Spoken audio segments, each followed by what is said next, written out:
부동산 앱을 켰습니다. 한 단지에서 매물이 10개나 나와 있었습니다. 조 여사님은 눈이 반짝였습니다. 가격도 주변보다 저렴했습니다. 기회라고 생각했습니다. 서둘러 계약했습니다. 이사를 가던 날이었습니다. 엘리베이터에서 한 할머니를 만났습니다. 할머니는 조 여사님을 보더니 한숨을 쉬었습니다. 또 새로 오셨네요. 곧 후회하실 겁니다. 조 여사님은 무슨 말인지 몰랐습니다. 그날 밤 알게 되었습니다. 새벽 2시였습니다.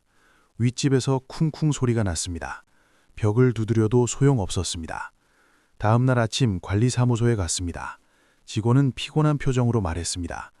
이 단지 제일 큰 문제라고, 매일 민원이 들어온다고, 그래서 사람들이 계속 나간다고 말했습니다.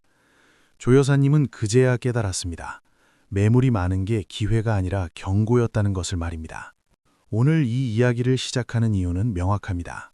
매물이 많은 단지를 보면 많은 분들이 기회라고 생각하시기 때문입니다. 가격도 저렴하고 선택지도 많으니 좋아 보입니다. 하지만 그 이면에는 반드시 이유가 있습니다. 사람들이 떠나는 데는 이유가 있습니다. 그 이유를 모르고 들어가면 나중에 큰 고통을 겪게 됩니다. 제가 아는 박 선생님의 이야기를 들려드리겠습니다. 박 선생님은 부동산 앱에서 한 단지를 발견하셨습니다. 매물이 20개 넘게 나와 있었습니다. 같은 단지 안에서 말입니다. 가격도 시세보다 억 단위로 저렴했습니다. 박 선생님은 고민했습니다. 이렇게 많이 나온 게 이상했기 때문입니다. 중개사에게 물었습니다. 왜 이렇게 많이 나왔냐고 말입니다. 중개사는 대답했습니다. 요즘 경기가 안 좋아서 그렇다고, 금매가 많이 나온다고 설명했습니다. 박 선생님은 반신반의했지만 가격에 혹했습니다. 그래서 계약했습니다. 좋은 기회를 잡았다고 생각했습니다. 이사를 가고 일주일이 지났습니다. 이상한 점을 발견했습니다. 단지 안에 빈 집이 많았습니다. 불이 켜지지 않는 집들이 여기저기 있었습니다. 주차장도 텅텅 비어 있었습니다. 낮에 단지를 걸어도 사람이 별로 없었습니다. 마치 유령도시 같았습니다. 관리사무소에 가서 물었습니다. 왜 빈집이 이렇게 많냐고 말입니다. 관리인은 난처한 표정으로 대답했습니다.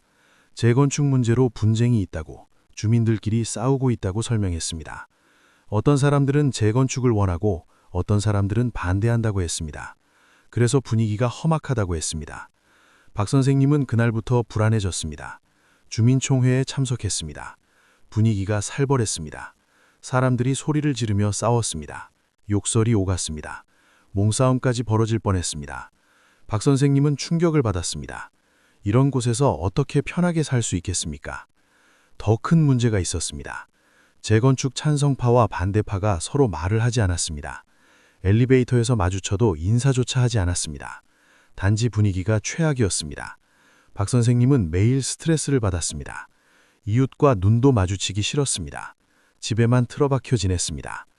반년을 버티다가 박 선생님도 매물을 내놓았습니다. 하지만 팔리지 않았습니다. 누가 이런 단지를 사겠습니까? 박 선생님은 말씀하셨습니다. 매물이 많은 게 기회가 아니라 함정이었다고, 사람들이 떠나는 데는 다 이유가 있다고 후회하셨습니다. 하지만 더 심각한 경우도 있었습니다.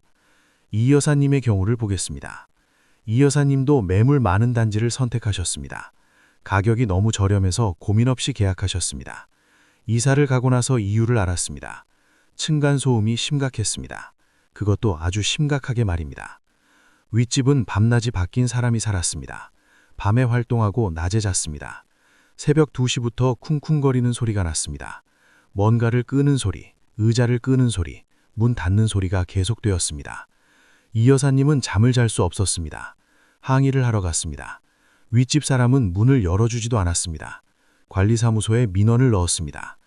관리사무소는 말했습니다. 이미 여러 번 경고했다고, 하지만 소용없다고 말했습니다. 경찰을 불러도 그때만 조용하고 다시 시작한다고 했습니다. 법적으로 강제할 방법이 없다고 설명했습니다. 이 여사님은 매일 지옥 같은 밤을 보냈습니다. 옆집도 문제였습니다. 개를 키웠는데 짖는 소리가 시끄러웠습니다. 아침 일찍부터 밤늦게까지 지저댔습니다. 항의를 하니 오히려 화를 냈습니다. 개가 짖는 게 뭐가 문제냐고 따졌습니다.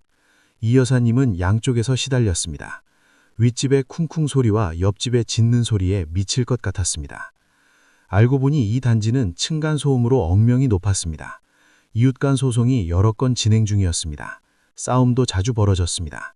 그래서 사람들이 계속 나가는 것이었습니다. 나가려는 사람은 많은데 들어오려는 사람은 없었습니다. 그래서 매물이 쌓이는 것이었습니다.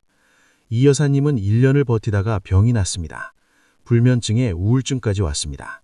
결국 손해를 보고 집을 팔았습니다. 큰 손실이었지만 어쩔 수 없었습니다. 건강을 잃으면 더 큰 손실이기 때문입니다. 이 여사님은 말씀하셨습니다.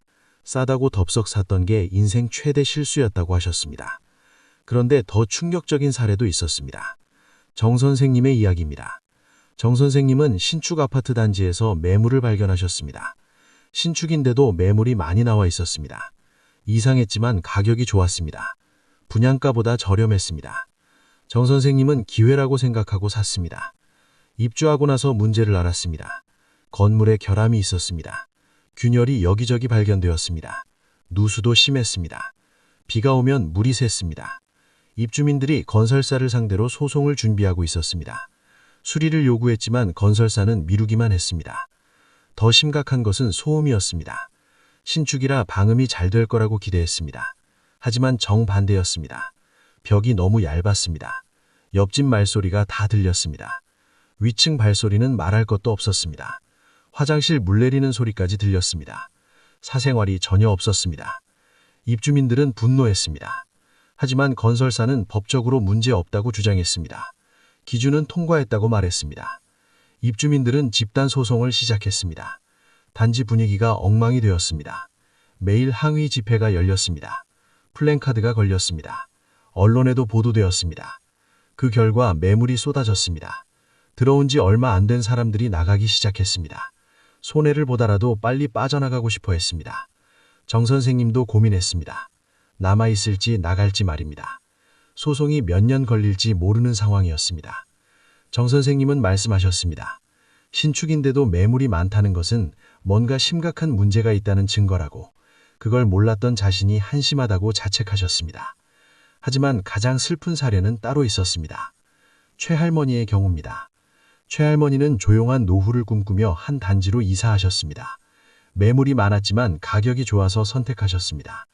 이사하고 보니 그 단지는 노인들만 사는 곳이었습니다. 젊은 사람이 거의 없었습니다. 처음에는 좋았습니다. 조용했고 평화로웠습니다. 하지만 시간이 지나면서 문제가 보이기 시작했습니다. 단지가 활력이 없었습니다. 낮에도 사람이 별로 없었습니다. 상가는 대부분 비어 있었습니다. 관리도 제대로 안 되었습니다. 더 큰 문제는 미래였습니다. 젊은 사람들이 들어오지 않았습니다. 매물이 나와도 팔리지 않았습니다. 노인들만 사는 단지에 누가 들어오고 싶겠습니까? 단지는 점점 쇠락해 갔습니다.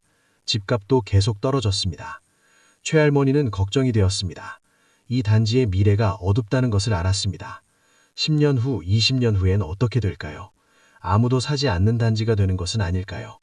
팔고 싶었지만 살 사람이 없었습니다. 최할머니는 말씀하셨습니다. 매물이 많다는 것은 수요가 없다는 뜻이라고, 수요 없는 곳은 계속 쇠퇴한다고, 그런 곳에 들어온 자신이 어리석었다고 후회하셨습니다. 그렇다면 매물이 많은 단지는 왜 위험할까요? 첫째, 문제가 있다는 신호이기 때문입니다. 사람들이 동시다발적으로 나간다는 것은 그 단지에 심각한 문제가 있다는 뜻입니다.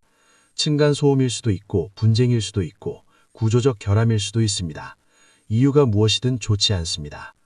둘째, 유동성이 떨어지기 때문입니다. 매물이 많다는 것은 팔려는 사람은 많은데 사려는 사람이 적다는 뜻입니다. 공급이 수요를 초과하는 상황입니다. 이런 곳은 들어가기는 쉽더라도 나오기는 어렵습니다.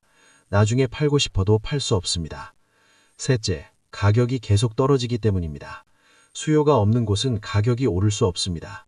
오히려 계속 떨어집니다. 싸다고 샀는데 더 떨어집니다. 손해만 커집니다. 재산이 줄어듭니다.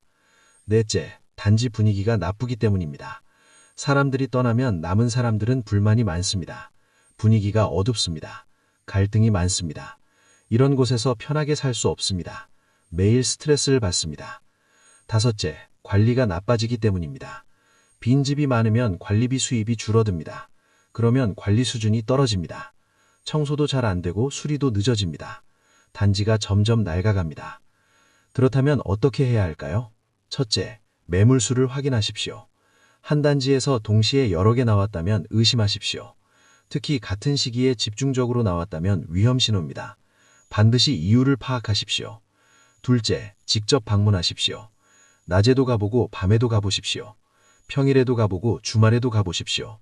단지 분위기를 느껴보십시오. 주민들을 만나보십시오. 물어보십시오. 사는데 불편한 점이 없는지 솔직하게 들어보십시오. 셋째, 관리사무소를 방문하십시오. 민원이 많은지 물어보십시오.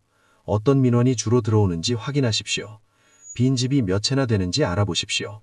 입주율이 낮다면 문제가 있습니다. 넷째, 인터넷을 검색하십시오. 그 단지 이름을 검색해 보십시오. 문제가 있다면 온라인 커뮤니티에 글이 올라와 있을 것입니다. 소송이 진행 중이라면 기사가 나왔을 것입니다. 정보를 최대한 수집하십시오.